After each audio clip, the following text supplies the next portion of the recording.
हाय दोस्तों, आपका PM study centre में बहुत बहुत स्वागत है। तो चलिए आज के इस वीडियो में हम क्लास 12 केमिस्ट्री के मोस्ट इम्पॉर्टेंट न्यूमेरिकल को देखेंगे, जो कि बोर्ड एग्जाम में 2 अंक में पूछे जाते हैं।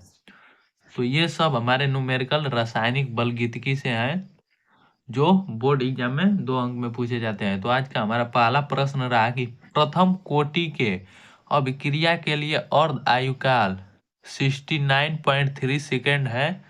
तो इस अभिक्रिया के लिए वेग स्थिरांक ज्ञात कीजिए। अर्थात प्रथम कोटि की अभिक्रिया का अर्ध आयुकाल टी हाफ दिया गया है, तो इसके लिए हमें वेग स्थिरांक का मान ज्ञात करना है। तो सबसे पहले जो दिया है उसे हम लिख लेंगे। तो यहाँ पर लिखेंगे दिया है अर्ध आयुकाल। अर्ध आयुकाल को हम टी हाफ से प्रदर्शित करते हैं। तो ये हमारा टी हाफ बराबर हमारा 69.3 सेकेंड। अब हमें के अर्थात वेग स्थिरांक के का मान हमें ज्ञात करना है। तो के बराबर हमारा मान ज्ञात करना है। तो हम वेग स्थिरांक तथा टी हाफ में प्रथम कोटि की अभिक्रिया के लिए वेग स्थिरांक तथा टी हाफ अर्ध आयुकाल में संबंध जानते हैं कि के बराबर हमारा 0.693 बटा के हमारा टी हाफ। ये हमारा एक फार्मूला होता है, संबंध होता है प्रथम कोटि की अभिक्रिया के लिए वेग स्थिरांक तथा अर्ध आयुकाल में। तो इसी फार्मूला का यूज करके यहाँ पर हम वेग स्थिरांक निकाल लेंगे। तो के बराबर हमारा 0.693 बटा में टी हाफ का मान रखेंगे यहाँ पर। तो हमारा 69.3 सेकेंड है। ये हमारा टी समय है, अर्थात यह हमेशा सेकेंड में ही रखा जाता है। तो इससे अब वेग स्थिरांक का गणना करेंगे तो हमारा के बराबर हो जाएगा। यहाँ पर देख रहे हैं कि दशमलव हमारा 3 स्थान पर है, जबकि यहाँ पर हमारा दशमलव 1 स्थान पर है। अर्थात इसमें से इस दशमलव को गायब करने के लिए ऊपर भी 1000 से गुणा कर देंगे और नीचे भी 1000 से गुणा कर देंगे। तो यहाँ पर 0.693 बटा में हमारा हो जाएगा यहाँ पर 69.3 गुणे ऊपर भी 1000 से गुणा, जबकि नीचे भी 1000 से गुणा। तो 30 से हमारा यहाँ पर दशमलव हट जाएगा। तो के बराबर हमारा हो जाएगा 693 बटा में हमारा हो जाएगा यहाँ पर 693 पर हमारा 20 हो जाएगा। तो अर्थात हमारा यहाँ पर 693 ऊपर भी और 693 गुणे 100 नीचे भी। तो इससे ये हमारा 1/100 बार में कट जाएगा। अर्थात अब 1 का भाग 100 में 100 का भाग देंगे तो हमारा वेग स्थिरांक के बराबर हमारा मिल जाएगा 0.01। इतना सेकेंड इनवर्स इसका मात्रक होता है। यही हो जाएगा हमारा वेग स्थिरांक का मान। तो अब चलिए दूसरे प्रश्न को देखते हैं, रासायनिक बलगीतकी के। अब हमारा दूसरा प्रश्न यहाँ पर रहा कि प्रथम कोटि की अभिक्रिया के लिए वेग स्थिरांक 0.001 सेकेंड इनवर्स है, तो अभिक्रिया का अर्ध आयुकाल ज्ञात कीजिए।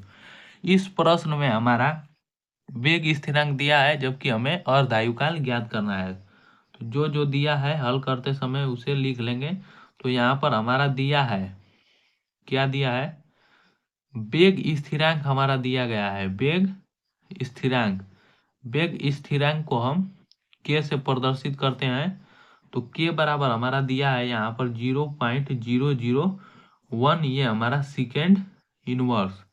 तो इसे हम दशमलव को हटा भी लेंगे तो के बराबर हमारा हो जाएगा 1/, ऊपर भी 100 से गुणा और नीचे भी 100 से गुणा कर देंगे तो हमारा दशमलव हट जाएगा और बटा में हमारा 1000 हो जाएगा। अर्थात इतना सेकेंड इनवर्स हो जाएगा। अब हमें अर्ध आयुकाल ज्ञात करना है। तो आयुकाल अर्ध आयुकाल टी हाफ बराबर हमें मान ज्ञात करना है। तो हम वेग स्थिरांक और अर्ध आयुकाल में एक संबंध जानते हैं। तो 0.693 बटा के हमारा टी हाफ होता है। तो इस प्रकार इसका मान दिया गया है वेग स्थिरांक का। तो 1/100 इक्वल टू हमारा 0.693 बटा के हमारा टी हाफ हो जाएगा। इस प्रकार टी हाफ बराबर हम मान निकालेंगे तो यहाँ पर टी हाफ इसका गुणा ऊपर हो जाएगा और इसका गुणा इसमें हो जाएगा, तिरछी गुणा हो जाएगा, अर्थात क्रॉस मल्टीप्लीकेशन करेंगे तो हमारा 0.693 गुणे 1000 अर्थात टी हाफ बराबर हमारा आ जाएगा। यहाँ पर 3 अंक से दशमलव हट जाएगा 30 से, तो हमारा 693 इतना हमारा सेकेंड आएगा। तो यही हो जाएगा हमारा अर्धायुकाल का मान।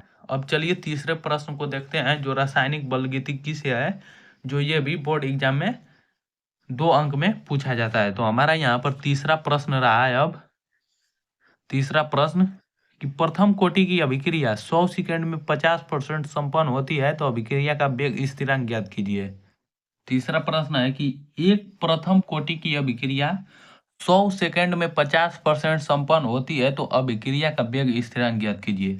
यहाँ पर अभिक्रिया 100 सेकंड में 50% संपन्न हो रही है, अर्थात यहाँ पर हमें समय दिया गया है और अर्धायुकाल नहीं कहा है, तो यह समय दिया गया है। तो जो जो दिया गया है उसे लिख लेंगे। तो दिया है, इस प्रश्न में हमारा दिया गया है कोटि की अभिक्रिया समय, प्रथम कोटि की अभिक्रिया का समय टी बराबर हमारा दिया गया है 100 सेकेंड, 100 सेकेंड और में 50% संपन्न होती है। 50% संपन्न होना अर्थात यह हमारा सांद्रण दिया गया है, सांद्रण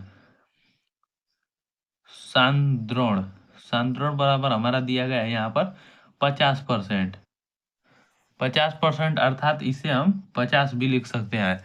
तो अब हम प्रथम कोटि की अभिक्रिया के लिए वेग स्थिरांक तथा यहाँ पर समय टी और सांद्रण ए में हम मान जानते हैं कि क्या होता है। यहाँ पर सांद्रण, ये हमारा सांद्रण यक्स होता है, ये ए नहीं, ये बराबर हमारा प्रारंभिक सांद्रण तथा ये हमारा 100 सेकंड बाद का सांद्रण है। तो ये इसे यक्स से प्रदर्शित करते हैं, तो यक्स बराबर हमारा 50 हो गया। अब वेग स्थिरांक तथा टी और सांद्रण यक्स में हम संबंध जानते हैं कि हमारा एक संबंध होता है वेग स्थिरांक के बराबर 2.303 बटा के हमारा टी लॉग 10 के पावर ए बटा के ए माइनस यक्स। ये ए हमारा प्रारंभिक सांद्रण है, जबकि यक्स हमारा 100 सेकंड बाद का सांद्रण है, या जितने सेकंड बाद कहेगा उतना का सांद्रण है। तो के का हमें मान ज्ञात करना है। तो के बराबर यहाँ पर 2.303 बटा में टी का मान रखेंगे। तो टी का मान यहाँ पर 100 है, जबकि log 10 बेस है, और यहाँ पर ए का मान हमेशा 100 लिया जाता है, क्योंकि जब कोई अभिक्रिया होती है वो पूर्णतः 100% होती है, अर्थात 100, और यहाँ पर सांद्रण यक्स का मान दिया गया है 50। तो 100 में से 50 घटेगा तो यहाँ पर 50 हो जाएगा, अर्थात यहाँ पर हमारा के बराबर हो जाएगा। अब के बराबर 2.303 बटा के 100 और लॉग यहाँ पर 1/2 हो जाएगा, तो यहाँ पर 10 के पावर 1/2 इतना हो जाएगा।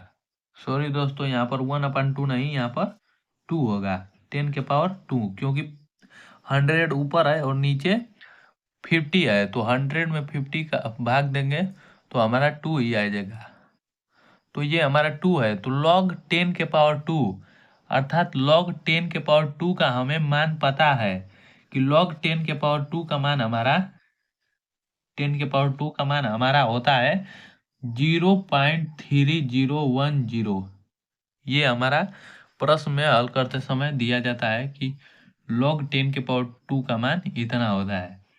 तो यहाँ पर रख देंगे log 10 के पावर 2 का मान, तो यहाँ पर हमारा वेग स्थिरांक के बराबर हो जाएगा 2.303/100 इंटू 0.3010 तथा इन दोनों का आपस में गुणा करेंगे और इसमें 100 का भाग देंगे तो हमारा आ जाएगा 6.93 इंटू 100 के पावर हमारा -3 इतना सेकेंड इनवर्स, ये हमारा वेग स्थिरांक का मान हो जाएगा और इसका मात्रक सेकेंड इनवर्स होता है।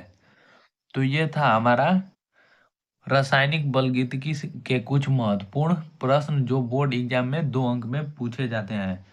तो उम्मीद करता हूँ दोस्तों कि आपको यह वीडियो बहुत ही पसंद आया होगा, और यदि वीडियो पसंद आया होगा तो इसे ज़्यादा से ज़्यादा लाइक, शेयर और चैनल को सब्सक्राइब करना ना भूलें।